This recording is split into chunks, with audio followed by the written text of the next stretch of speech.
The year is 2023. PBS Plus has just launched, bringing the world's streaming services to 4,387. How can anyone be expected to go through all this content? Fear not, loyal passengers.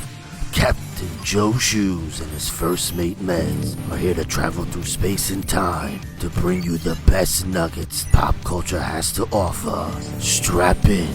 It's time for the JoeMeZ podcast. Hello everyone and welcome to episode 349 of the JoeMeZ podcast. I'm Mez and my co-host as always is the magistrate of Caravan City. I'm Joe from the JoeMeZ podcast. Yeah, you are. What up? How you doing, bro? What's up? It's that time for the breaking news music. Oh, hit it. Breaking news. What's going on, bro? We have a bunch of important breaking news within the JoeMeZ community. Gomez, are you ready? Lay it on me, baby. Let's go. I said, are you ready? Boom, boom, boom. Break it down. Then, for the two of us in attendance and the baker's dozen listening at home. I was going to say 15. It was close. Gomez, big news within the JoeMeZ community this week. Ooh. 2 stories, 2 headlines. Number one, it is on. It has been scheduled. Jeff Manalia will be joining us for our special bonus Tron episode.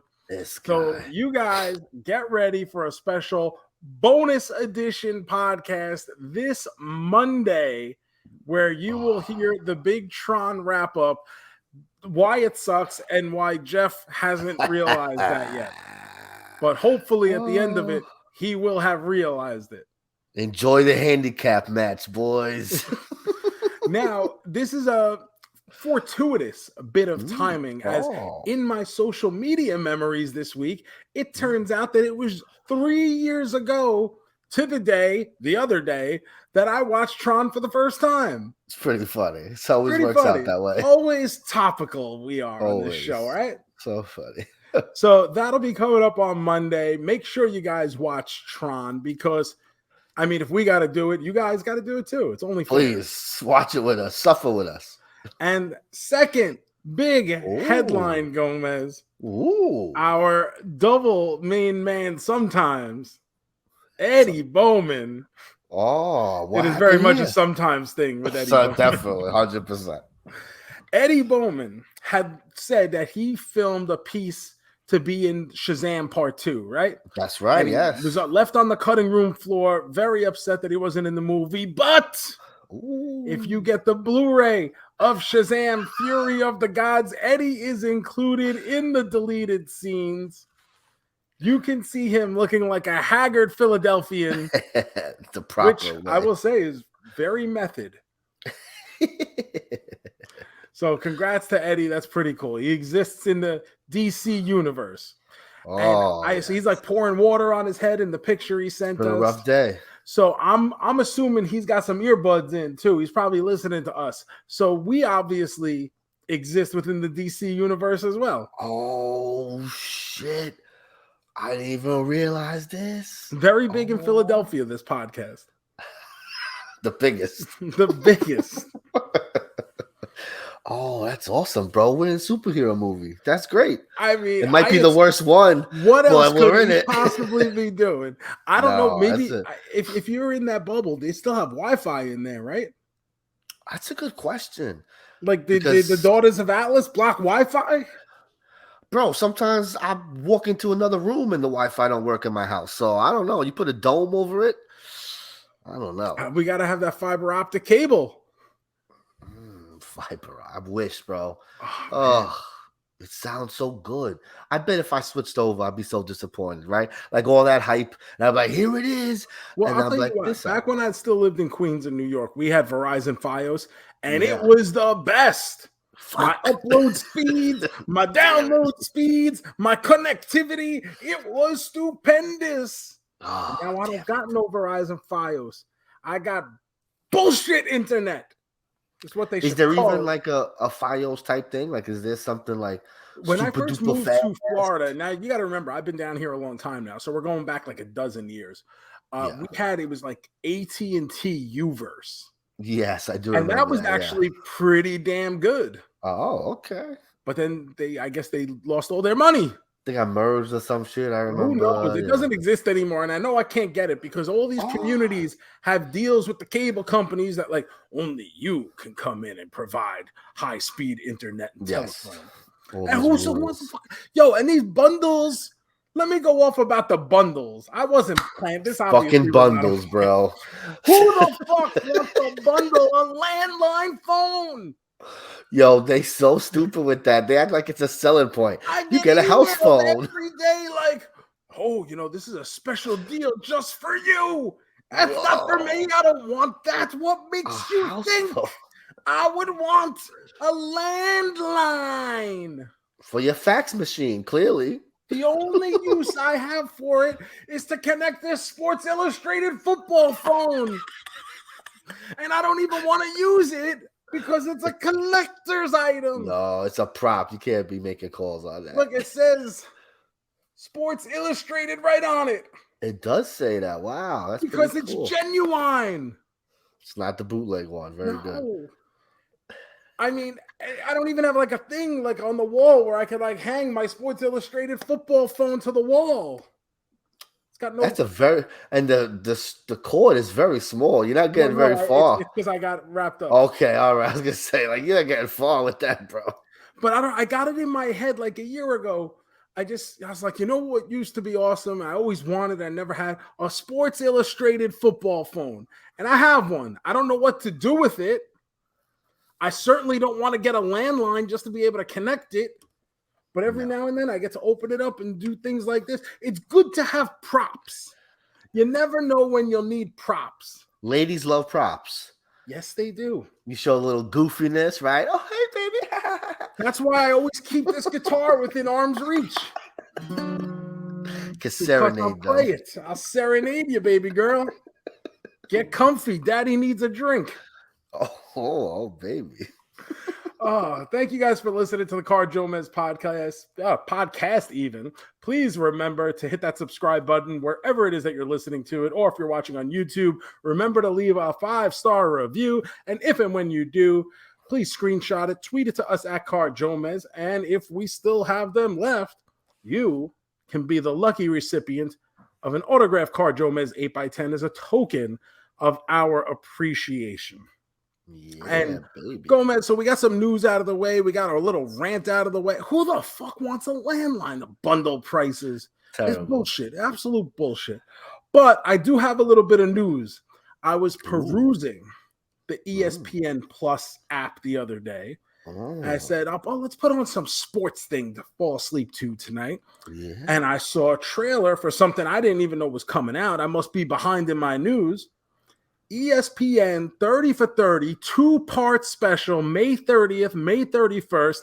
It's called The American Gladiators Documentary. Oh, baby. The only reason I know about it is because I got an email from ESPN telling me about it. I don't remember hearing about this. We would have been so hyped for this. We would have been ecstatic about this. Like, we might be the preeminent American Gladiator fan we are so ready. Out there.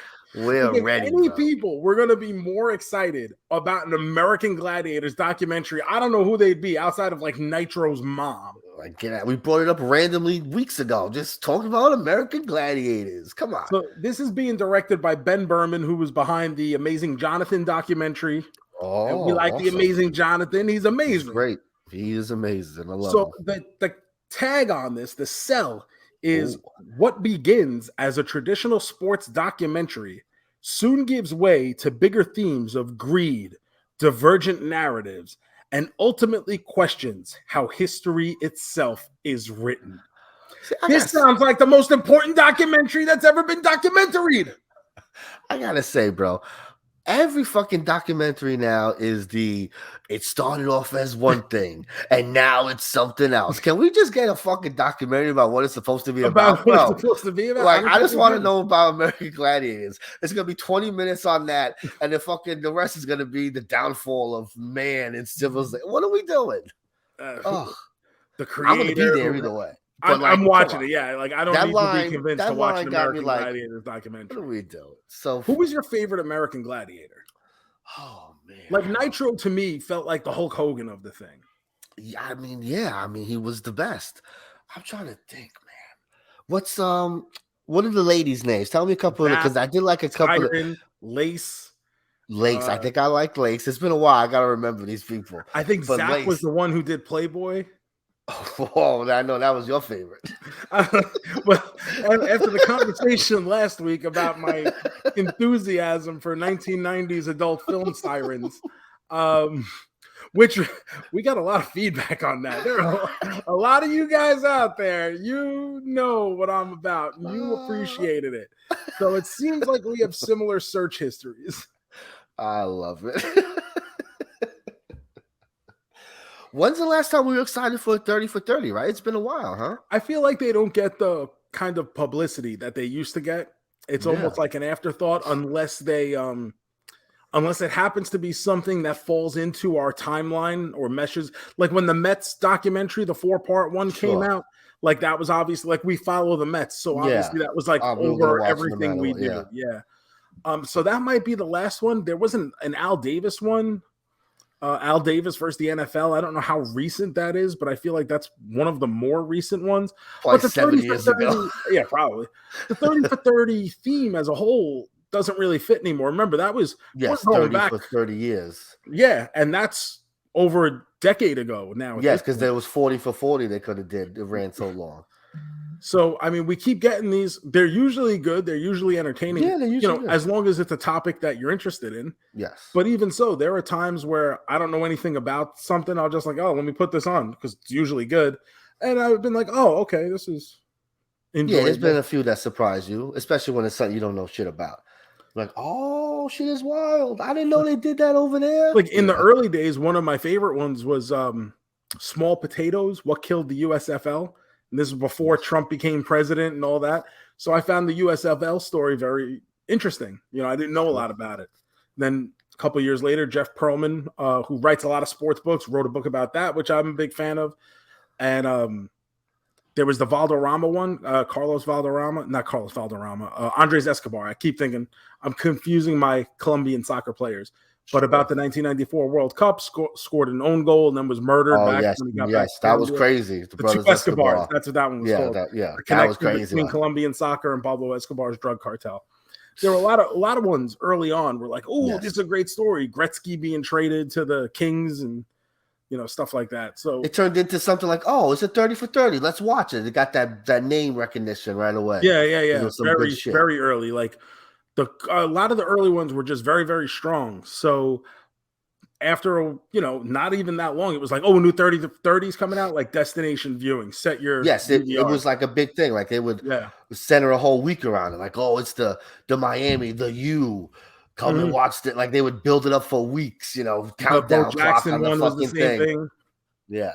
Oh man, times have changed. Now ESPN is like they don't know what they want to do. They want to tell jokes. They want to be serious. Like they don't know what they want to do. It's what hampers this podcast, right? We talk a little bit about everything, and if people want certain things, they go and just find those certain things. You go to the quote unquote experts in the field. So like, whereas as a kid, I used to love SportsCenter because it was the only place I could get highlights. Well, now I've got the MLB network. I don't have to sit through college football highlights that I genuinely don't give a shit about to get to my baseball stuff. So it's that kind of thing. It's the buffet when all you want is the steak. Yes, sir. So that's good. So when does that come out again? The American Gladiators? End of the month, right? The 30th and the 31st. 2 nights. It'll be available on ESPN Plus immediately after it airs. Got to pencil that in there, Joe. Oh my God, absolutely. That's a must-have for you and I and for this podcast. Oh, baby. I love it. Joe, so you say you had a busy week. I didn't have a really busy week because Why not? we got COVID in this house. Why would you do such a thing? It's been a not fun weekend of just sitting around, not doing a damn thing, being sick. Oh, did you know COVID was still around? It's still a thing, Joe. Yes, I did know that. I thought it was gone, I think right? it's We going don't. away. I thought it was gone. No one talks about it. What happened? You still get people who get mumps. Oh my god, the mumps. Fucking Yeah, remember that song by the presidents of the United States of America? The mumps, the mumps, the mumps, they still exist. Oh, so with COVID, the only thing I could do was watch a lot of bullshit. So I watched a lot of bullshit this week, Joe. I'm Oh, excited. tell me about said bullshit, JoeMeZ. Well, the first bullshit, it's not bullshit, but we talked about it last week or the week before, whatever it was. Muppets Mayhem. I finished it, Yeah. Joe. This show is fucking fantastic, bro. What a great goddamn show. Oh, I love this thing.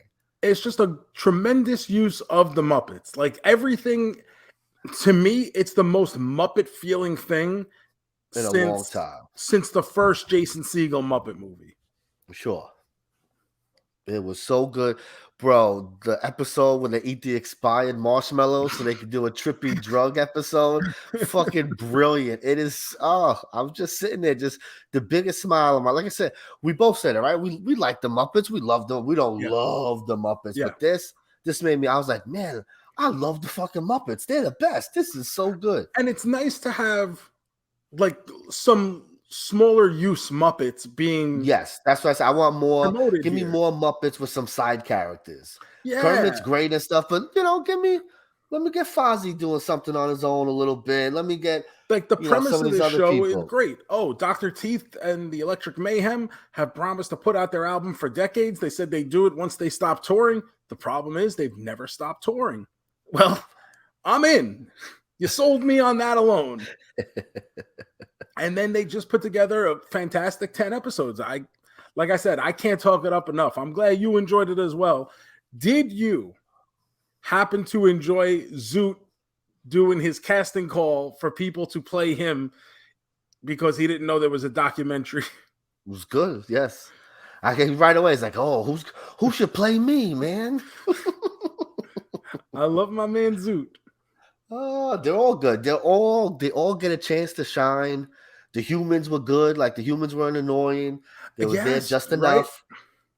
Perfect. Oh, Zed? fantastic. I know, we get to see Zed. Do those TikToks exist in real life? Like, is there an animal TikTok that you can follow? A Hanimal account?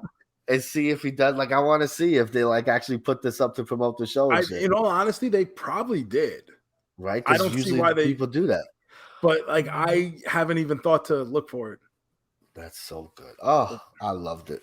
Highest recommendation. Please check this out. So I'm gonna go on TikTok right now. You know, I'm a big TikTok guy. Yes, you are. Hanimal. How do you spell Hanimal? TikTok. It's so good. Okay, there might be There's probably 400. There's a Hannah Animal. There's probably 100 accounts that are similar. Maybe I spelled it wrong. Riveting. This is how you podcast.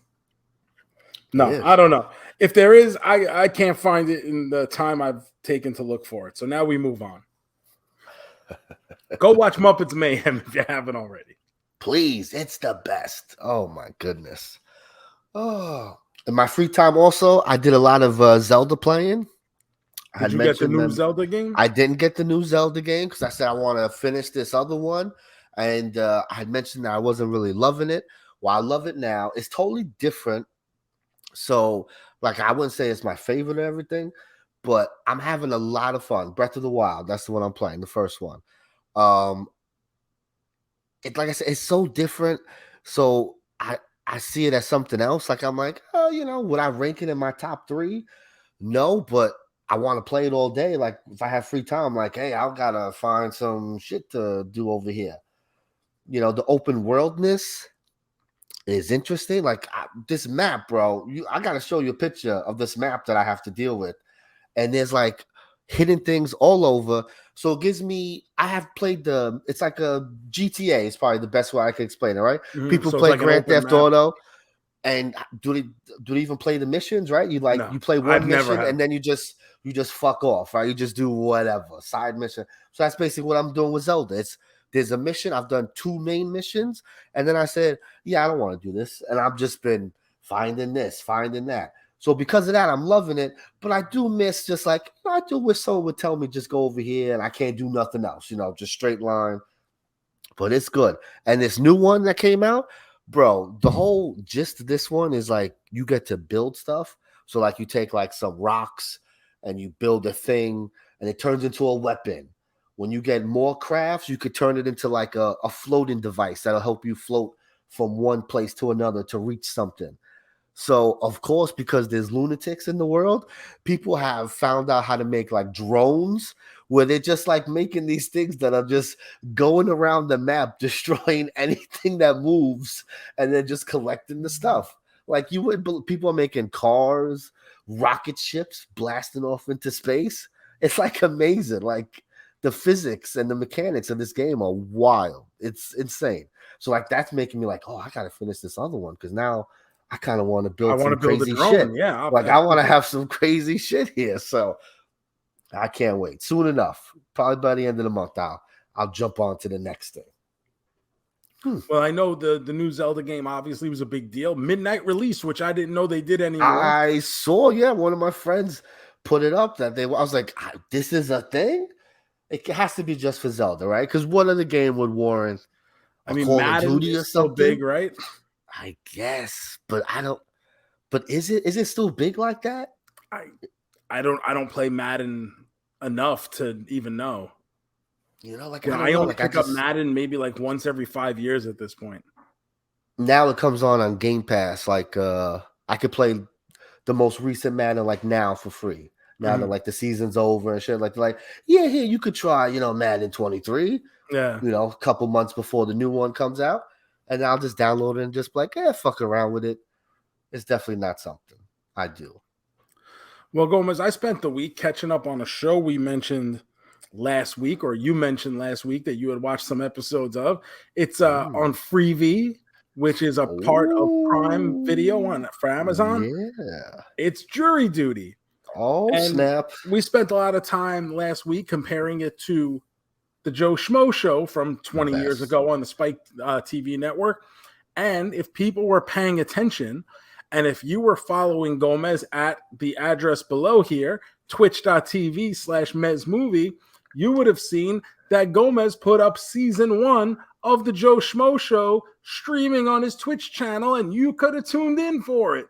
Oh, it was so good, bro. Oh, what a great show. Let me tell you, I got a notification saying, "Oh, Mez movie is live on Twitch streaming the Joe Schmo show," and I was like, "Holy smokes, here we go!" I tuned in right away, and let me tell you, that show still rules. It's so good. It's so Like good. It's even better than I remembered. And now, don't get me wrong, there are things within it that you would definitely not get away with now, which is Sure. crazy because like 20 years ago, I felt like we were so evolved and so far, like, and you're like, oh no, can't do that in today's world, which is nuts. Like there's the keep your hands on the hooker game that they play. Yes. Like imagine having adult film star Tony Roberts come in and you just got to keep your hands on her breasts until the last person falls off, and the swerve in the game too. Like just certain things about it, but man, like it's still fun. It's got its cringe moments, it's got its heartfelt moments. It's just a good show, and they really hit the jackpot casting that guy Matt as their protagonist. Like they never nothing worked out better than that. That's like the best casting in the history of TV. The show works because of him. He falls for every little crumb they put out. He fucking leaps right into it. And then he's so sincere. And like goes above and beyond. It's just amazing. He And is even truly when amazing. the actors screw up, like in episode 1, there's a very bad screw up by the guy who plays the older man. They have like a whose underwear is whose The game, underwear thing, yeah. and the guy completely botches it. And this So dude bad. just doesn't even pay mind to it. He's like, wait a minute. And he's like, oh, my glasses. I can't. Kristen Wiig did a great job Of covering it, yeah. of covering it with it. She's like, motherfucker. But then there's like another instance of the blonde girl forgetting where she lives. Yes. And like where her family's from. And it's like, whoa, because she's talking about growing up in Texas. And he's like, wait a minute, I thought you said you were from Milwaukee. That's a big difference. Yeah, no shit. But Joe Schmo Show, still really good. I don't know how long JoeMeZ will keep it up streaming for, but this is why you need to hit that follow button over on twitch.tv/mezmovie. Stuff like this. Yes, sir. I warned you. And so we talked about Jury Duty last week. I watched it. I watched all 8 episodes straight through. Have you completed it? No, we're halfway done. Okay. Once I started, I kind of couldn't get enough. Sure. So the whole premise, like JoeMeZ mentioned yesterday, it's a guy getting called for jury duty, but everybody's actors except for him. And one of the big, not a swerve, but one of the big features, I guess, is that actor James Marsden, Cyclops, like he's just in this movie getting called for jury duty. And JoeMeZ explained it last week, but the way he plays it off, like, oh, you don't think I'm gonna have to stay, right? Like, I shouldn't be getting called. I have a big meeting with a director I got to take. You think they'll let me out? They'll let me out, right? And there's one scene right at the beginning where like they break for lunch, and James Marsden like tries to make he's gonna buy everyone lunch as the judge walks by and says, "Oh, who's this famous person buying lunch? I should let him go." So funny. He's the best part. I love it. He's so good. He's so good. So good. And even once again, this show is another case where they found like the right guy. He was very good. He's very unassuming. He didn't know what he was involved in. I guess he never served jury duty before. Is just like, well, what do you think? It's this wacky every case. This like, and I love the fact that they picked such like a weird case to make this show about. Like, it's not like they said, "Oh, we're gonna do this high stakes murder trial," where no, it's just like a workplace injury case. And it's like, so silly. You know what? Like, I guess everything could be feasible. Like, if you don't know any better, why not? I guess, but it's like when they show the animation, when he's like, we got an animation that's even better, bro. And it's the worst animation you ever saw. How you not like, wait a minute? Oh, it's good. I'm like it's definitely, and it's quick and easy, right? Half-hour episodes. They go quick. They're entertaining. The cast that they've surrounded him with are very funny. Outside of James Marsden, the guy who played Sewage Joe on Parks and Rec is also one of the jurors. So I mean, I recognized him right away, but I'm a big Parks and Rec guy, and that show occupies permanent space in my brain waves. So Sewage Joe is always going to be a guy for me. How'd you feel about the show once the trial started? Did you find that half as good as like the process of setting it up? I did, because I love how they kind of tried to kind of push the envelope to see how much they could get away with the guy Ronald like still buying into it. But it just turned out that he took the case so seriously because he wanted to make sure he was doing his due diligence as a juror. And he was the foreman, very important. They could have done anything, and I swear this guy would have bought it hook, line, and sinker.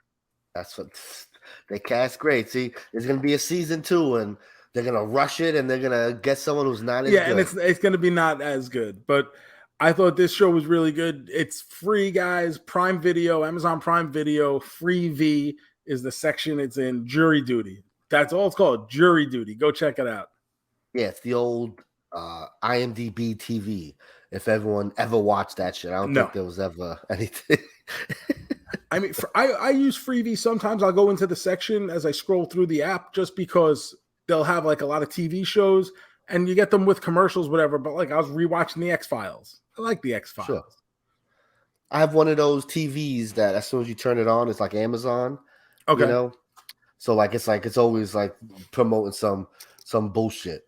So that's why I'd be like, oh, what? This is a show? Oh, Miss Maisel's back. Oh, look at this. Not that I've ever watched it, but it's like I know about it. I know when it's Miss Yeah. Maisel time. But I didn't get nothing about Jury Duty. Jury Duty to me exists totally because of word of mouth and what was showing up in my social media timelines. Last time I turned on the TV, though, it went on Jury Duty. So I think it's because people Really? talking about it. Yeah. It's like it was one of the flashes that came on. Oh, they're watching us. They're listening to the podcast. They're fucking listening. Those always listening. Today when we're recording this, Joe, HBO Max officially turned to Max, bro. Yeah, man, baby. What the end of an era, as I like to call it, or the beginning of an error, as I think most people would call it. Oh, so apparently, where do you get that HBO Max was too confusing?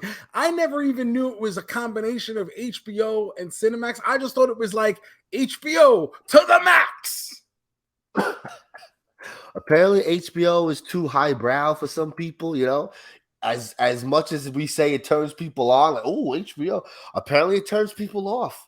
And so this is trying to gain new viewers by, you know, there's HBO on here, but it's not just HBO. Yeah, we're going to dumb this down. Well, listen, people get paid the big bucks, right? And I'm sure they'll fucking be fired if this doesn't work. So, bro, good luck. Like, HBO is synonymous with premium programming. And I think that's a good thing.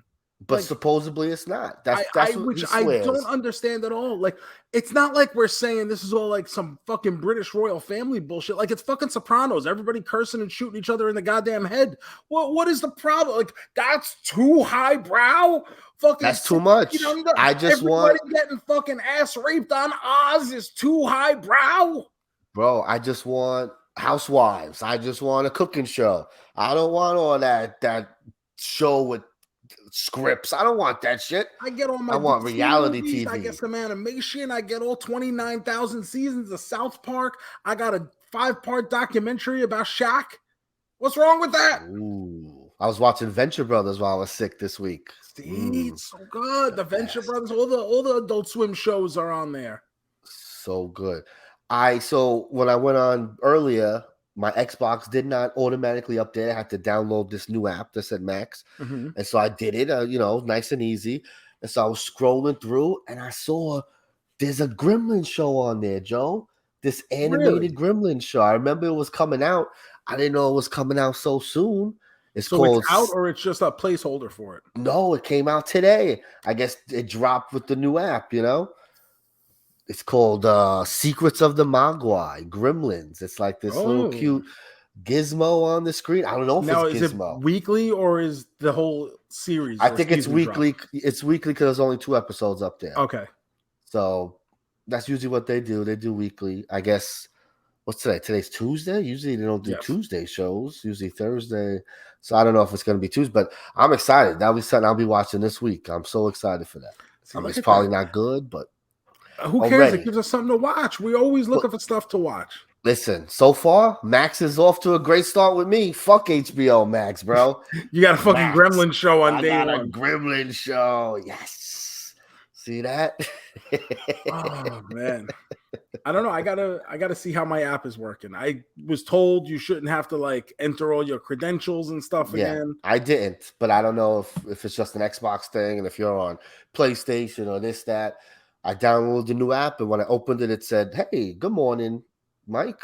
Here you go." And it had my profiles. I was like, "Oh," because I got it through AT&T, so I was nervous. Mm-hmm. I used to pay for HBO, and then I found out it was free, and I said, "Yo, I've been paying for HBO forever because of Game of Thrones and shit. Fucking years of $15 a month, bro. Oh, this is terrible." But now I know, so I was nervous with this merge. I was like, "It is." So I was nervous that I wouldn't have HBO no more, but it's still free with my AT&T. But it's a pain in the ass to log in because you got to log in and you got to log in with your AT&T, and then it does that. It's a real pain in the ass. So, thank you, Xbox, for making it easy.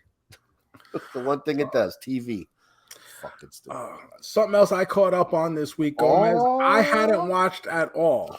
You mentioned you were watching it. It's a big show. Both of us enjoyed seasons 1 and 2, but we haven't talked about it since. And I'm talking about season 3, the final season of Ted Lasso over on Oh, Apple TV Plus. Now I am hearing some not very complimentary things about season 3. How do you feel about that? I'm kind of with the like it's okay. I haven't been loving it. I enjoy these characters, so I enjoy spending time with them. I don't necessarily like what all of them are doing and what they're spending time on. I also don't like that was a quick half an hour show and now episodes are 40 minutes, an hour. It's like this is supposed to be my quick, easy show. Now it's like I got to make sure I have time to watch a fucking hour and a half episode here, bro. So the episodes haven't been that long. There's been 10 so far, 2 more to go. The episodes are longer though. And I think from what I gathered from watching is that it seems like they kind of split the characters apart where the stories don't involve the interaction of like the group of characters anymore, but so much as it's like one and only one in each story. So now they have to make these episodes longer so they can get to the points about Ted, the points about Roy, the points about the owner, Rebecca, and how she's feeling about her ex-husband who owns the other team now. So it's almost like everybody's kind of split and doing their own thing. And you're right, where I don't love this season. It was, especially in the early episodes, it was so heavily focused on the soccer stuff, which I'm okay with. Like they introduced this new star player, Zava, and it just fell out of place. It did. And then it just kind of stops. Also. And then he just like up and retires, and they're like, all right, we're back to what we were doing. So it's like, it's like, okay. So it's a weird storyline. I don't know if it's going to come back within the next 2 episodes where like he shows up again. I don't know. Yeah. But it does feel out of place. And we do feel like we've kind of gotten out of what made the show so endearing in the first place. But obviously the running theme is that Ted kind of feels like his time may be up in England. Sure. So I get like and it was actually referenced in one of the early episodes this season where they make a Mary Poppins reference. And I wonder if that's like what they're going for. Like Ted is Mary Poppins, where he shows up, he inspires everyone, he teaches everyone, and then he leaves. This is the final season, so he's missing his son, he's missing Kansas City. Apparently, Coach Beard is not missing America as much. He's having a great time over there. Why would you? There's still a lot to like about this show. I mean, the characters are very good. Yes. But it does seem to be missing that link or that connection we had from the prior 2 seasons. Roy Kent remains flawless, just perfection. He's the best. I just love that when he's running the drills, he yells whistle. Because Roy Kent has an allergy to metal, so he can't blow a whistle. So whenever he wants to blow he just screams at the top of his lungs, whistle! The best. He's one of my favorite TV characters. I love him so much. Roy Kent is right up there with Ron Swanson. He's so good. It is. He's an iconic. Like this guy is perfection. What a great character. Speaking of, I don't know why I just thought of this, but Ron Swanson, Parks and Rec, I mean, an all-time great character. Yes. Can you think of like one specific Ron Swanson moment that would be your favorite? Like if you had to just right off the top of your head, can you think of right off the, I mean, so for some reason, I don't know if it's my favorite, but the first thing that popped up to my mind was when he has to fill in for April and he's sitting in the chair and someone's trying to talk to him and he just keeps turning his chair and the lady's following trying to talk to him and it's just, I don't know, that was the first thing that popped up. So and this is why the first thing that I thought of when I even said Ron Swanson is they're like in a meeting in a conference room and Ben is talking about like whatever and Ron's making noises and he's like, oh yeah, I just have a toothache, no big deal. And then like 2 seconds later he makes like this growl again and they're like, do you need to go see a dentist? And he's like, nope, don't worry about it. He pulls like a pliers out of his pocket and he just rips the tooth out of his mouth at the table as like Ben goes running out of the room and Tom faints and the girl, like Jerry is screaming, like everybody's like horrified. And then they cut to him like on a side thing and he's like, I actually went to the dentist and had that tooth pulled yesterday. But I love watching Tom faint, and it's good to show my coworkers that I can take an exorbitant amount of pain. That's hysterical. Oh, just so good. I need to watch some Parks and Roy Rec. Kent is right up there with Ron Swanson. Oh my goodness, so good. Yeah, but that's the thing though. Ted Lasso is popular, but Apple TV, I still don't think. All right, that ain't a thing. No, I mean, Apple TV has put out now enough things, enough movies that we catch and we'll watch here and there. But to me, it never feels like enough to subscribe to another streaming service. I mean, even right now, I'm looking at Netflix and I go, okay, what is recently released? And there's nothing there that I'm like, oh, okay, like I'm gonna watch an Anna Nicole Smith documentary. Like, if anyone's gonna watch it, it's gonna be me. Of course. But like, is that enough to make me? If I was paying for Netflix myself, I have a shared account, which apparently is going to become a thing of the past again. They've been talking about it. We'll see. But I don't know if there's enough meat on the bone for Netflix anymore. I say it all the time. Kelly likes it. They just dropped the fucking Bridgerton sister series, so of course she's into it. Like, they always drop some girly thing that hooks her, so she's stuck. But me, no. There is something coming out this week, Joe. There's an Arnold Schwarzenegger show coming out on Netflix. Oh, really? It's called Fubar. Okay. It's Arnold's first live action, scripted action show, so it's a big deal. Mm-hmm. It's something like him and his daughter are secret CIA agents. They don't know that they're CIA agents, and so it's like a comedy action kind of thing. It drops this week. It's like 8 to 10 episodes. I'm excited because it's got Arnold. I'll check it out. I mean, we watch everything with Stallone, right? We watched that fucking Samaritan movie. We didn't watch everything, bro, because Stallone on Paramount Plus. He's got a family reality show. A family show. I don't know how much he's in it. They're just kind of using him. As far as I know, 90% the girls. I was going to say, it's the daughters, isn't it? It's yeah. It's probably like he pops it, oh, dad, and then the 40 minutes is about the girls doing stupid shit. Wasn't that the same thing when like Mick Foley did his show for the WWE Network? It was just like trying to make my kids famous so they fucking move out of my house or something. Didn't work.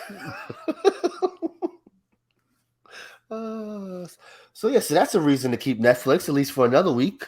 Yeah. And the Anna Nicole Smith documentary. Oh, I haven't watched it yet. I'll get to it eventually. I did watch that Pamela Anderson one, from months ago. Very long, very long. Is it a series or like a movie? It's like a movie, but it's like it takes it in such small pieces and feels the need to deep dive on stuff that doesn't necessarily need a deep dive, and it just makes it very long, very boring, very unentertaining. It's a very I am the target audience for Pamela Anderson documentary, 100%, and just not there. We got a lot of good documentaries that come out. Amazon used to be the king of the weird documentaries. They get the ones about the video game hunting and stuff like that. That stuff could be rather good. This one about Pam Anderson, which you would assume should have some money behind it in terms of making a good story here, just feels like they filmed and nothing really stuck out, so they just left everything in. That doesn't sound. They filmed. They just kept filming. Yeah, we got to fill some time here. Leave the camera running. Yeah, that doesn't sound too good. Oh, that's disappointing. I know you not that you get so excited, but you're interested in that stuff. Yeah, these were my adolescence. These were the sex symbols of my adolescence. A Pam Anderson poster was like the equivalent of people who bring up the Farrah Fawcett poster, the famous one from the 70s. I saw this. There's this documentary called Behind the Card. Did you see this? Behind the car? No. It says it's about sports card collecting. It came up. I was looking at something and a thing came up, and the cover, the poster is Steve Aoki, the DJ, Okay. hold like a card. Who appears in Muppets Mayhem? Yes, he does actually. So that's why I like drew my eye because I'm like Steve Aoki behind the card, and it's just a documentary. I think it's on Amazon Prime, and it's just about how collecting has kind of gone crazy recently. Yeah, actually, everything seems to be slowing down right now in terms of collectibles from where we were at the peak during the pandemic. Sure. But there makes sense. Obviously more people are into it now than they were then. People who were drawn into these hobbies during the pandemic, who some people have left and gone back to their lives pre-pandemic, and some people have continued to stay interested. It's a lot of work. Got to find these cards, and it's just... it's a lot of work. But when you have a hobby, it's like anything else. Sure. But when you're trying to make it, your thing, when you're trying to become, a successful person here collecting cards. Yeah, well, I'm sure there's a lot of hunting and shit like that. A lot of hunting, a lot of scavenging, a lot of saved eBay searches, Mercari searches, joining different groups to buy, sell, and trade, like the Card Foundation page that you could become a Patreon member for. I give a shout out to my double main man, P Bear, there, because he mentions us all the time. Oh, and he listens to the show, which I appreciate. Thank you. Yes. Good. I'm going to check that one out. That's on Amazon Prime. That card. Yeah, I'll check it out if I see Steve Aoki and his hair. He's got beautiful hair, long, beautiful hair. Maybe I'm jealous of these fucking people with their hairs. Maybe if you throw like cake on your head, right? He's always throwing cakes.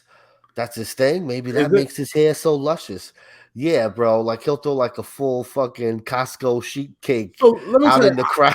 I have no idea who the fuck Steve Aoki is, and he got like a Funko Pop, and I was like, I'm sorry, but like I'm cool, and I don't know who the fuck you are. Bro. And who's the other one? Bella Porch.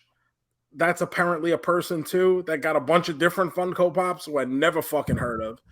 But I had to like Google who the fuck is Steve Aoki. And now, like every time I'm Steve, I'm like, oh, it's the Funko guy. He's very famous DJ. He's got one of the best Fall Out Boy songs, bro. Him and Fall Out Boy. Oh, it's the best. I like Fall Out Boy. Back to Earth. Oh, bro, it's the best. It's so good. We love Steve Aoki in this place. Oh. That's about it, though. Just because of time. We like that one Fall Out Boy song. That's it. It's basically a Fall Out Boy song that's got some electronic music to it, Gotcha. But oh, goodness. Well, we don't know all the celebrities, Joe. And Steve Aoki's not even like a new celebrity. Like, he's been famous for a while. Yeah. But, right? WrestleMania, little Uzi Vert comes on. Who the fuck is this? Who the fuck is this? Number one, I don't know who you are. Number two, I don't know why you're there. Number three, I don't know why you're in that very spot when they've just gassed us up with this main event hype video, only like to get us ready to sing the Sami Zayn song, only to have this guy come out and rap. Like now you've chosen to be the time to have him rap. I don't even remember if he was like a thing that was like, oh, we're gonna have a performance from Uzi Vert sometime at WrestleMania, just like here. But that song he sung is very popular. It was like a very popular You could have song. brought Elvis back from the dead at that point. I would have been like, not now, you boobs. Oh, bro. Next time there's an MTV award show, I'm going to make us watch it. And we're going to see how many people we know. How many songs we know. It's going to be scary. Mortality staring at us. I probably know even less people than MTV. I'm sure you probably know like 3 people, I would say. Is Fall Out Boy on there? Sometimes, yeah. I know Fall Out Boy. They're popular again. I know Taylor Swift. Did you see the viral story about Taylor Swift where the guy couldn't afford tickets, so he got a job as a security guard? Brilliant. It's a brilliant idea, and he's standing right next to the stage. He's like just loving life. Good for him. Brilliant, bro. She's in town this week. Nice $2,000 tickets to sit behind the screen. How many did you buy? None yet. Yo, everyone laughs when I said I would spend $500. They're fucking $2,000. Like, I'm so mad at Pete because he wouldn't spend $200. Do you understand how much I just want to bite his face off? Because he's like, I can't spend $200 for Taylor Swift. What are you, insane? Oh. So JoeMeZ, speaking of insane, this brings us to our main event of the evening. What a fine choice of words. Now, you and I are both admitted Fast and Furious apologists. Yeah, they're there for what they're there for. A good time. We've had 9 movies. They are all some semblance of entertaining. Sure, I have never left a Fast and the Furious movie going, oh, that was a waste of time. Never done that once in my life. And I'm not going to do it again either. You're not starting now. I'm not starting now in 2023. We get Fast X. This is the first part of a trilogy. Don't you think they should have maybe told someone like officially? Because like the movie just kind of ends. And if you don't know, pay attention to Vin Diesel talking bullshit online. Like you're just like, but what the fuck happened to the rest of the movie? Up until last week, I was under the impression that this was the final movie. No, yeah. It's apparently a 2-parter, and now it's apparently a 3-parter. Again, there's nowhere that it says this. So when you go in, be prepared to watch not half a movie, because there's a fucking full fucking movie in here. There's a full fucking movie. A 2.5 hour full fucking movie. But it does just abruptly hey, the movie's over now, folks. So this is the Avengers Infinity War of Fast and the Furious. And apparently a lot of people didn't get the memo that this movie was coming out because it only made an opening weekend box office of $67 million. Which sounds crazy low, right? Which sounds crazy low until you go look at Fast 9. Fast 9 only grossed domestically $70 million opening weekend. So it's close. I mean, this one still did slightly less, but very close. And then it ended up with a worldwide box office of 726. So it made money, probably not the kind of money they thought it would, but domestically, Fast 9 only did $173 million, which sounds insanely low. That sounds like there shouldn't have been another Fast and the Furious movie. And that's what I was about to say. If you're saying a U.S. domestic box office of $173 million, and I'm sure this movie was already in the works and whatever, but Fast 10 has a budget of over $300 million. That's not a mistake by Joe. That is the real number, folks. That's insane. So you're telling me like they couldn't cut quarters? And listen, I'm not complaining because I still got the type of Fast and Furious movie that I want, but there's a huge discrepancy in dollars here. And I don't know how you explain that. No, I think what happened is because if people remember, Justin Lin was making this movie, and then they started even making it, I believe, and then like he stopped. I'm not doing this or whatever. Apparently it was because Vin Diesel's, just too annoying. And he said, I had enough of this. So they had to stop production and they had to have someone come and fix it up and finish stuff. So they rewrote the script. They reworked some stuff. So I believe that's what caused such a giant raise in budget, because sure, the movie's crazy, but there's nothing in there that's like this movie is, $400 million. Well, and that's what I mean. Craziness. Like when you're watching it, it has its action sequences, it has its cars, you get your race, you've got big name stars in every scene, but there's nothing, but there's nothing explicit about it where you're like, that's where the budget went. Yes, I agree. So we get Fast X. JoeMeZ, the IMDb description of this one. Oh, what's this one? Let's hear. Dom Toretto and family are targeted by the vengeful son of drug kingpin Hernan Reyes. That's it. That's it. Okay. I love these IMDb descriptions because, like a box of chocolates, you never know what you're gonna get. it's either fucking the full movie or it's like the Vegas thing. It's so funny. But we start off the movie with like a flashback to the big heist Yes. from Fast Because Five. this is what they love doing. They love squeezing something in from the past to make the future. It's so silly. So the drug kingpin Hernan Reyes, he gets killed in this big scene. It turns out, what we didn't see back then, but we see now, is his son Dante is involved in this. And now he's been biding his time. That way he can get his revenge on Dom Toretto and family. And Dante is played by Aquaman himself, Jason Momoa.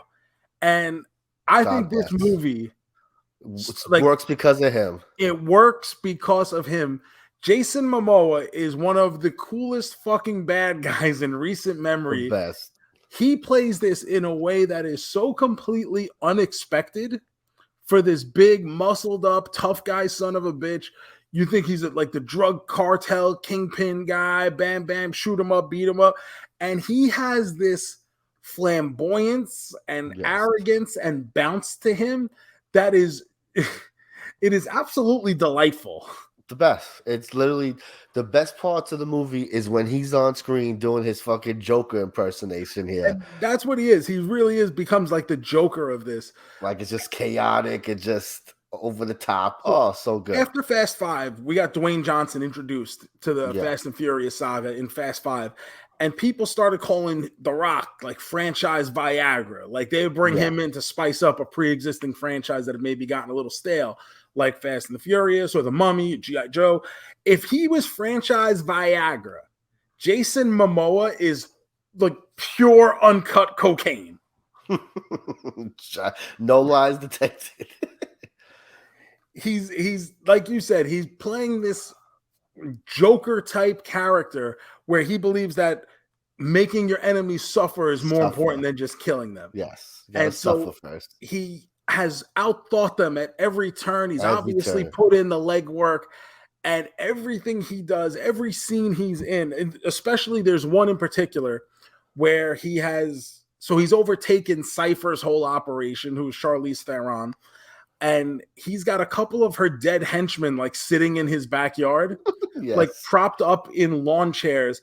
And he's just going over his evil plans like a 60s cartoon bad guy while he's doing a pedicure. Painting the nails, And he's got them taped with expressions on their faces and their eyes open while flies are coming in because they've obviously been dead for a while.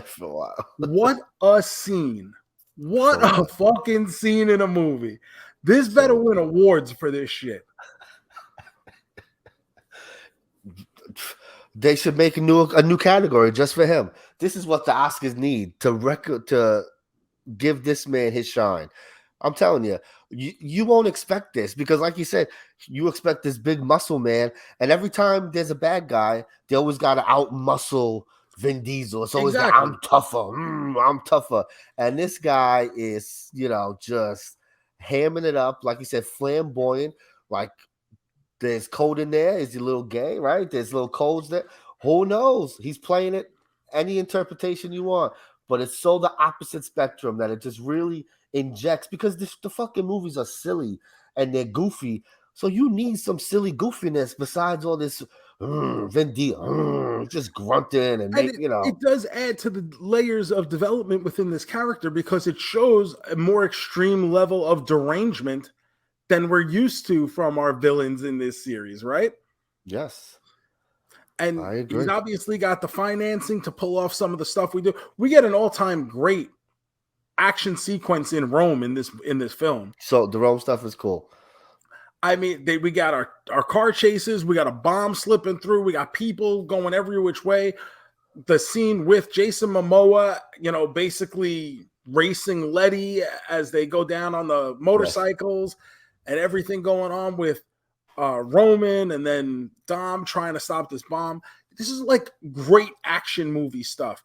And I don't know what people expect from a Fast and they went to space last time. Oh, it's too much. This is fucking entertaining action fucking movies. Stop thinking you're gonna get Gone with the Wind when you go see a Fast and the Furious movie. Like, I'm fucking sorry. The same people who said Mario Brothers wasn't realistic enough. I wonder fucking why. What do you talk, bro? That movie was so realistic. It was plumber realistic went in the within pipe. the universe of the Mario Brothers. It was perfectly fine. And I don't understand what kind of expectations you people have when you say, oh, Fast and the Furious really jumped the shark for me. I'm glad it did for you, but I'm still fucking here. That's because, everything has to be the best and the greatest thing. Sometimes things ain't so good. Sometimes things are just entertaining, just meant for you to just have a good time. Yo, you know what? When I go to the movies, I want to have a good time. And I've never left a movie theater saying I had a bad time at a Fast and the Furious movie. And I mean that. This movie gives you every fucking thing you would want from it. Gave you every star, basically, with very, very little exceptions, of the entire franchise. We get a big reveal in a mid-credit scene that was already spoiled. We didn't bring it up. We brought it up, but we didn't spoil it last time. But The Rock is coming back as Hobbs. We got Shaw. Come crawl back, motherfucker. Yeah, right? Oh, I'll never do this again. But guess who showed up? My biggest complaint, but the first credit thing, the way the movie ends with Wonder Woman coming back. That's just the stupidest thing I ever saw in my life. That's just so dumb. It just, things have to happen and stay dead sometimes. Like, come on. Because it also messes up the character of Han. Han's whole thing is his girl's dead. It fucked up his whole life that he went to Japan and to do everything. Or what are we doing? Yeah, look, so I'm not going to tell you that the movie's fucking perfect, because one thing I didn't like was this whole Letty versus Cypher. Letty was very what are we doing? We had too much Letty in this one. And we got that whole fight with her and Cypher in Antarctica prison or whatever, where completely unnecessary. You could have cut out that entire sequence. It was a cool looking fight scene, sure, but it was just so the ladies had something to do. It was just so they weren't really in the movie. They're like off to the side, so it's like we got to have them do something. So you could have cut 10 minutes off the movie there, and no one would have missed it. No, Brie Larson. What are we doing in this movie, Brie Larson? Yeah. What are we doing? It's just so random. Why did this have to be an A-list actor for this little ass stupid role? What are we doing? This is just. What about the bad guy? You like the other bad guy? He's the Jack. He's the Jack Reacher. So he's guy. from Reacher. Yeah. Alan Richer is his name.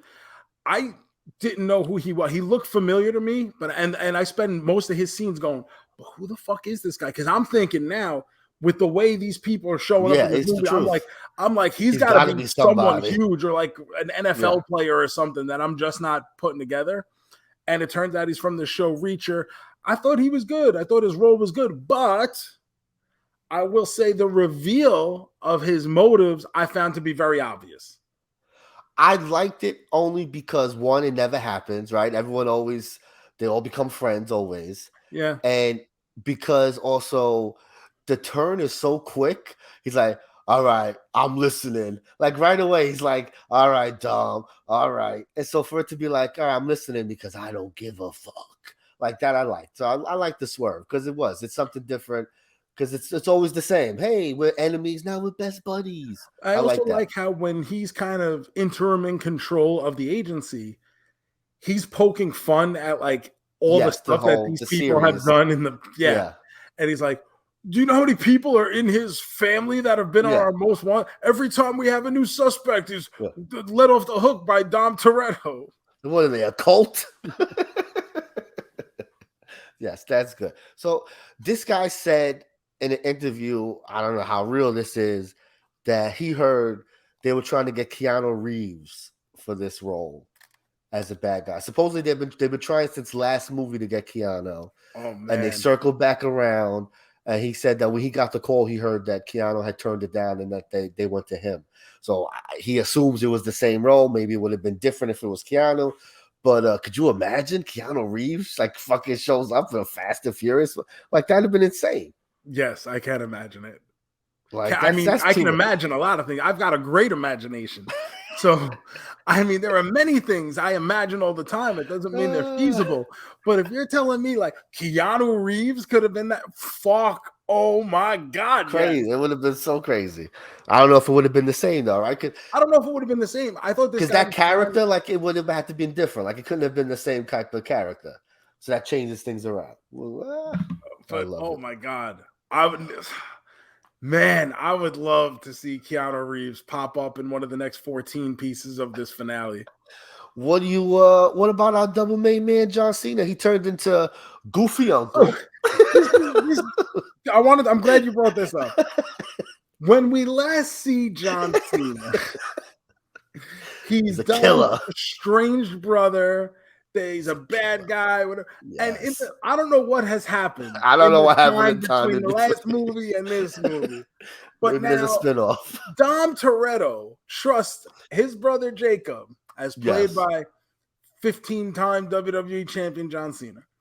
He trusts his brother Jacob with his son's life now. This is a guy who tried to kill him not too long ago, and now he trusts him with his son's life. He sends him to his house, says, protect my boy. And he does. And he picks up little B, and he takes him to a secret hideaway in God knows where. Yes. Where he's been building a fucking G.I. Joe tank in a cave. Oh, so funny. I hate the kid in this movie. Of course, terrible. Because kids are always annoying. But especially in this, I mean, I get it. He's a plot device, we got to enhance the heels and stuff. So obviously he's got to want to steal his kid or kill his kid or punish his kid, whatever you're going to do to his kid. It's always a lot more personal when you involve someone's kid. But oh my God, it's just, there's enough going on. I didn't think we needed it. Two more things. One more thing about John Cena. So John Cena sacrifices himself, right? It's like we've seen so many crazy things happen in these movies, but two cars blocking Dom Toretto was just too much that there had to be the ultimate sacrifice. What the fuck is going on? Like, of all the reasons, well, you gotta this is it. For a series in which no one dies. It's like, what? And then also to kill him, of all people, the one you have the least connection with. We love him because he's John Cena. But in the term of family, who the fuck cares if this guy fucking dies? He's never even been to a fucking cookout. Like, come on. And so now my second thing also is, we got to stop with the Paul Walker stuff. It doesn't make any sense that Paul Walker is alive, fucking family's coming in, but Paul Walker stays with the kids. They never have the kids come over. They never go see him. The wife is coming back and forth all the time. Yeah, Mia's in and out all the time, but without Brian. We don't send the kid over there to hang out with Brian. Like, that would be the safe place. Not stay in the fucking house. How about you go over there? How come they're not coming after Brian? He was a part of it too. He was driving the car, bro. What the? So it's just too much. Plus, they also play with it that he's alive, but we know he's dead. So when he's in the garage, they start playing the sad music. Yep. Like, why is this supposed to be sad? There's like a slow piano version of When I See You Again. But he's not dead. We're not supposed to be sad there. It's supposed to be a nice mode. But they're playing with it. It's like you can't have it both ways, bro. Come on. It's just real silly. And honestly, I think it does lose it takes away a little bit from the heart of the movie. You know what I mean? Because so much of, especially all the movies up until Paul Walker died, they're based around the friendship of Brian and Dom. And now without Brian there, you've kind of lost that emotional centerpiece there. They haven't been as good since then. They're still fun, but those were good. Those were some good stuff. Yeah. Oh man. That's all I got there. We can hit some music now. Let's do it.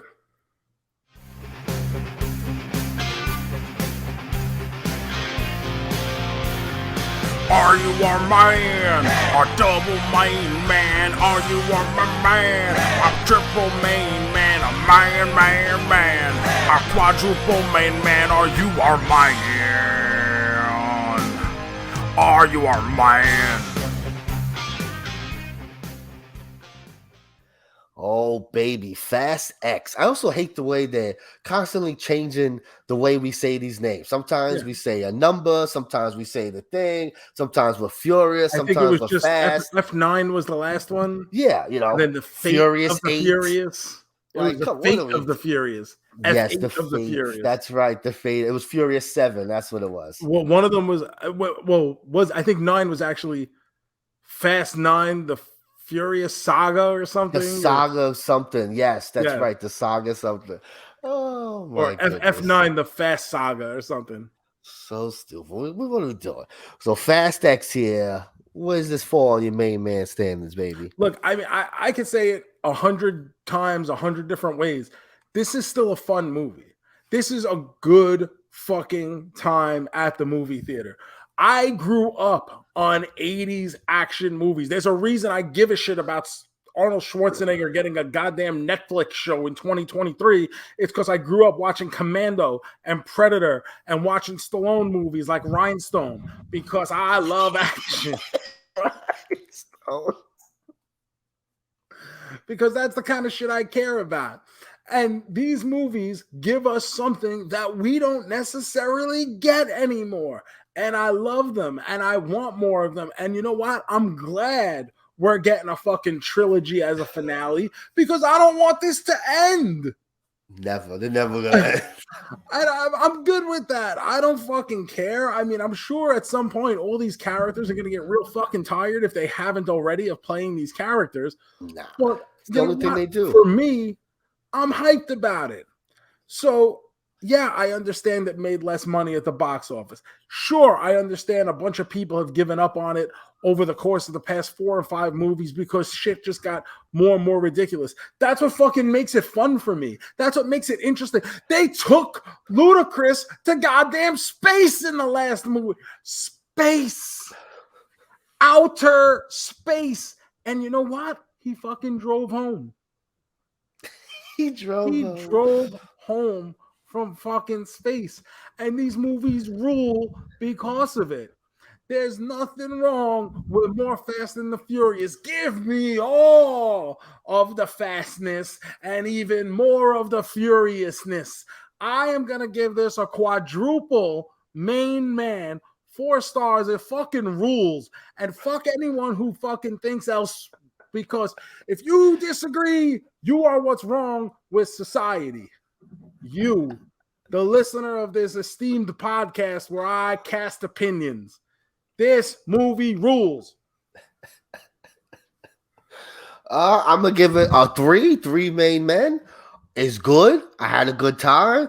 They're all, this is what these movies are. They're about 3. They're entertaining. Nothing more, nothing less. I don't think it's gonna be my favorite movie of the year at the end of the year, but it'll be one of the most entertaining. I'll say that. And listen, I will say, and I know you agree with me, Jason Momoa fucking steals this show. Yes, 100%. This movie is as fun and entertaining as it is because of the way he portrays this character of Dante and because of the way they get Dante over. Like, they're selling for Dante throughout the whole fucking thing. He's a step ahead of them at every fucking turn. They say, oh, we just need money. Dante's cleared out their fucking bank accounts because he's smart. Fucking, I don't know whose idea it was for him to play the character this way. For all I know about Jason Momoa, he could have just read the script and been like, oh, I can have some fun with this. And he went and had the time of his goddamn life. I do. I got to start looking up stuff because I wonder if it was written like this or he just said, I want to try something out here. Just really go for it. And he fucking went for it. Oh, yeah. So I'm grateful that we got this movie.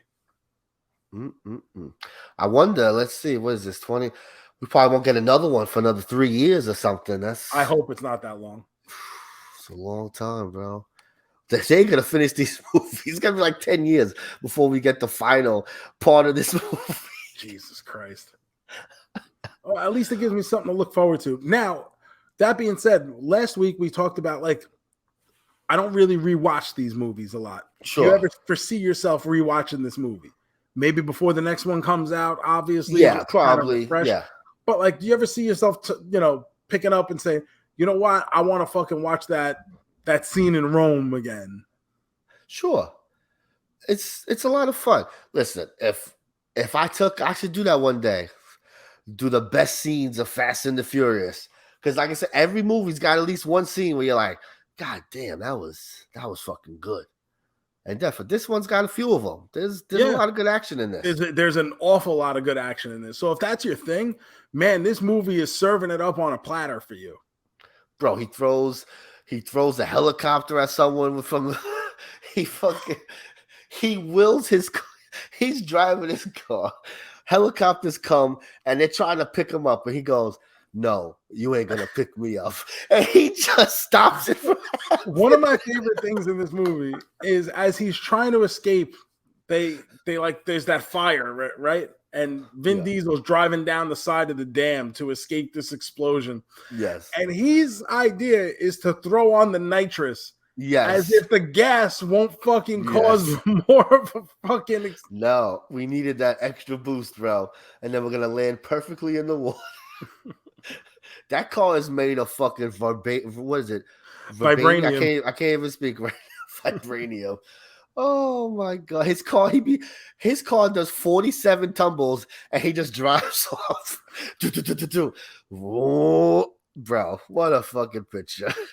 Hey, some of us will never know what that's like because we're stuck driving Hyundais. Some American muscle, baby. Hell of a week. Hell of a release. Guys, if you haven't seen it, I mean, listen, you know what you're getting into with a Fast and the Furious movie, right? If that's your thing, go see it. Go support it. Watch it on the big screen. Watch it in fucking IMAX because the sound is great. The fucking pictures are great. Some of the sets are outstanding. We get a wonderful street racing scene in Brazil at one point, to kind of take us back to our roots when it comes to this stuff. So there's a lot to like in this movie, even if you feel like you have matured beyond Fast and the Furious, which you're an idiot for. Nah, that's silly. But that was this week, JoeMeZ. What do we got happening for next week? So next week's kind of busy. We got a busy weekend. The big release this week is Little Mermaid, Joe. Yes, it is. Oh, baby. I'm probably going to go take Shiloh to see it this weekend, so we could talk about that, I'm sure, if you have time. You don't need to run to see it, but I'm going to see it, of course. There's a lot of wrestling this weekend. You excited for some wrestling this weekend, Joe? I'm excited for FWF Live 5 taping this Sunday in Long Island, New York, and then it'll be released on June 6th on the Premier Streaming Network. And in the Power Town Showdown Tag Team title match, me and my buddy, the most professional wrestler, Brian Myers, will be defending our FWF Tag Team titles against the team of VSK and the Son of the Sun, Leo Sparrow. Look at Joe. Did you hear this CM Punk thing? Did you hear about what CM Punk did? Like, right, you had mentioned, right? It's gonna be the brand split. One show will be Punk and his friends, and the other one. So this past week was the big announcement, right? The big upfronts. They announced everything. But if you notice, CM Punk was absent on all this material. He was off the poster. He wasn't in the press release. So the big rumor and innuendo that's going around here, Joe, is that Punk threw this little fit because of Ace Steel, his best buddy, Ace Steel. So something happened with Ace Steel. And so Ace Steel wasn't going to be brought back. So Punk decided to sit home and not show up to work until Ace Steel gets his proper spot back in the... Unbelievable. So they had to Photoshop my man out the poster, take him out all the press release, apparently. There was supposed to be an announcement on the Dynamite show. It turned into next week we're going to have an announcement. We're going to announce where the show's going to be. So the first show of this new show, the first location, was supposed to be Chicago. Oh, big surprise. So the rumor now, though, is that they're finding another location because they can't have a CM Punk show in Chicago without CM Punk. So by Wednesday night, when they announce if it's at Chicago or some other place, we'll know if CM Punk is going to be there. This is the rumor. I can't wait. I'm so excited. What a fucking disaster this guy is. Holy shit. I don't know how people are still supporting him, but whatever. I don't get it, bro. I don't get anything. But yeah. So, so there's some stuff, but I think for next week, Joe, I think we got to spin a wheel. Oh, do we have such a wheel? Of course. It's time to dust off the wheel of superheroes here, baby. Uh-oh. What are we going to watch next week? Let's see. Let's spin this wheel. This is a good wheel. Don't make noises. You know what? It gave us Nick Fury last time. So exactly. It wasn't bad. Oh, look at this. This is a good one. Look at this. All right. Oh, the original Superman. Yes, the wheel has landed on the 1978 Superman movie. This is on Max. It's an HBO movie, so it's on Max. So yeah, that's fun, right? You said you never seen this before. Never seen any of the original Superman movies. I saw it one time a couple years ago. I did a thing where I said, I haven't watched some of these superhero movies. Let's watch this. And I remember being a pretty good time. So I'm excited to see this with you. Let's have some fun here. DC, we got to get ready for The Flash, right? So this is perfect. Yeah, I think this is great. I think it's good timing. And as someone who is admittedly not exactly the biggest of Superman fans to begin with, I think this is a great opportunity for me to kind of explore what makes Superman at more natural starting point here than what I've just know and heard over the years and seen like the common day Superman. All right, so that's next week, 1978 Superman on Max. That's going to be fun. I'm excited. Can we just keep calling it HBO Max? Sure, we call it whatever the fuck we want to call it, baby. Just calling it Max makes me feel like it's a person or a dog, like a big dog, a hairy, shaggy dog named Max. Feel like the dog from The Little Mermaid, Prince Eric's dog. I was gonna say like the fucking place that we hang out with Zach Morris and the Max. The Max. Well, it's not the HBO Max.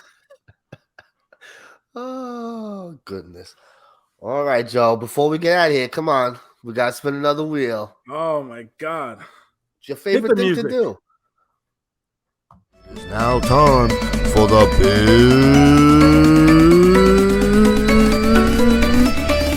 finish.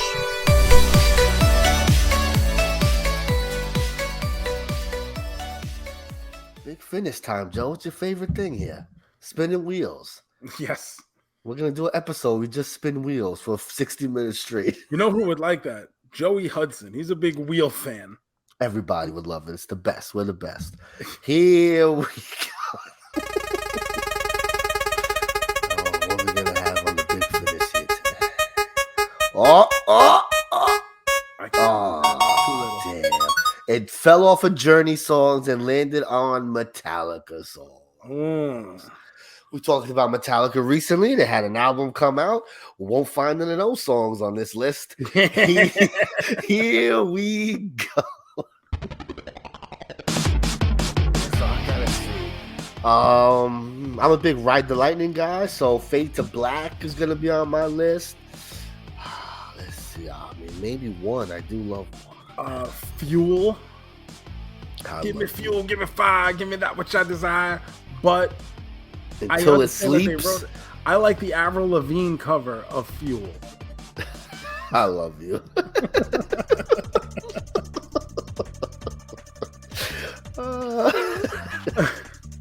I mean, Enter Sandman. Like, it's the best. It is, and it doesn't matter where you are, especially because we are wrestling fans at the heart of it, and the connection we have with that song because of ECW.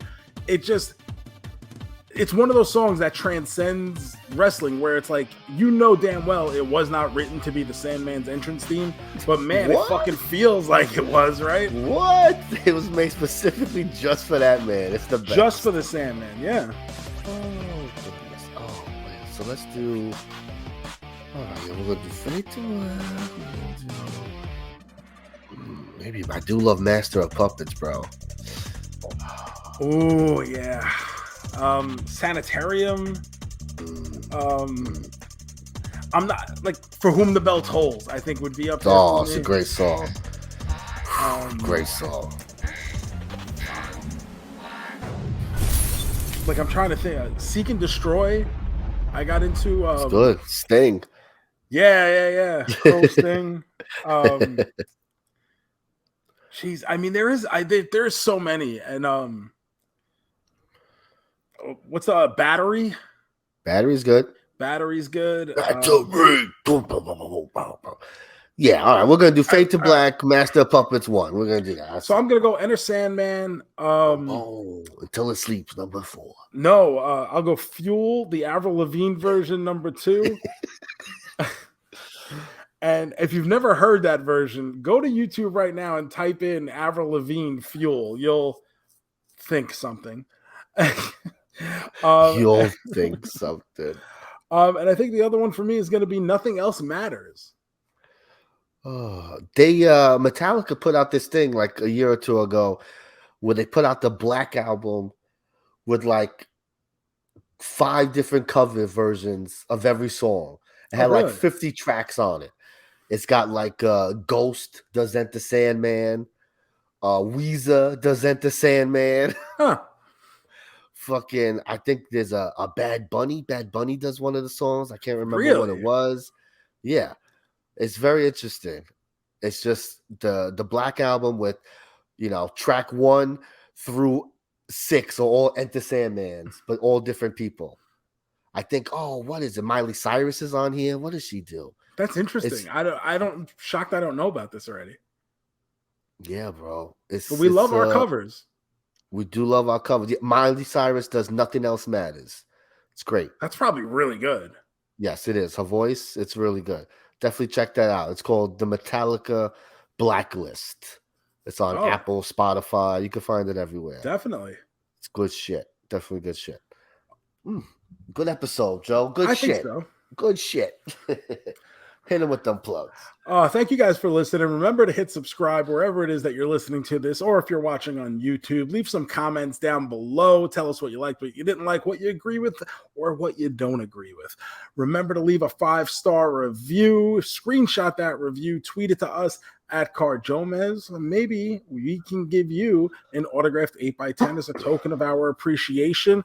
Remember, Monday, we've got the bonus Tron episode coming out with one of our Council of Jeffs, Jeff Manalia, the one Tron fan that is out there. So we will be talking about Tron. So remember to watch that and catch up. That way you're ready for it coming Monday. You can follow all my personal stuff on social media at The Joe Shoes, ProWrestlingTees.com/Joe Shoes to get one of these great Captain's Log t-shirts. And of course, YouTube.com/Joe Shoes. The JoeMeZ 154 Instagram and Twitter, and subscribe to that Twitch channel, baby. Twitch.tv/MEZMovie. You never know when I'm gonna pop on and show some good shit, bro. Yep. And remember, we're watching next week the 1978 cinematic superhero classic, Christopher Reeve in Superman. So have that ready, have that watched, have that ready to be spoken about, because JoeMeZ, until then, let's make like Tom and Cruise. Peace.